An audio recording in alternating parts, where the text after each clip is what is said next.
कर रहे हैं। FIR की कॉपी भी हमारे पास मौजूद है और वो तहरीर जो रजिस्ट्रार साहब के मुताबिक उन्होंने पुलिस को दी।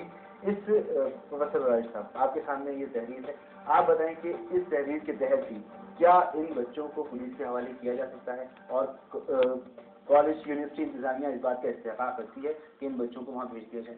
मैं इत्तेफाक से उसी गवर्नमेंट की बात करना चाहता हूँ जो आज पंजाब में है और जो 92 में पंजाब में थी जी।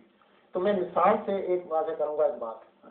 इसका बता दें कि ये इसमें जो तहरीर है उसके तहत ये मैं तो नहीं समझता, मैं इसलिए कह रहा हूँ कि ये पुलिस के पास जाने की जरूरत ही नहीं होती तालीमी सरबराहाना का जी। और मैं मिसाल से जाना चाहता हूँ कि एक चीज़ और रिकॉर्ड है जी।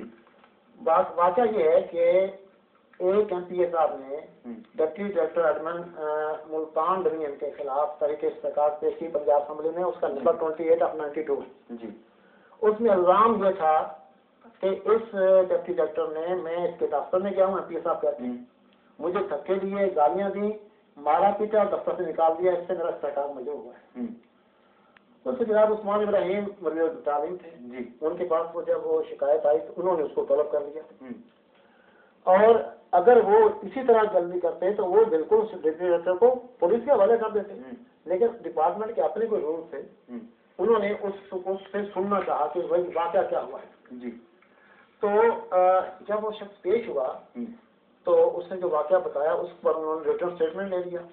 अब इन्वेस्टिगेशन करने के बाद उन्होंने बताया कि मेरा MPA झूठ बोल रहा है और उस डिप्टी डायरेक्टर की एक्सप्लेनेशन तक रिटर्न कॉल नहीं हुई जी।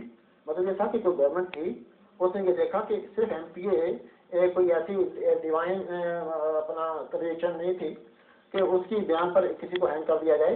उन्होंने स्टेटमेंट ली, एक्सप्लेनेशन बुला के पूछ लिया और वहीं बैठे बैठे मेरे उन्होंने उससे लिखवा दिया।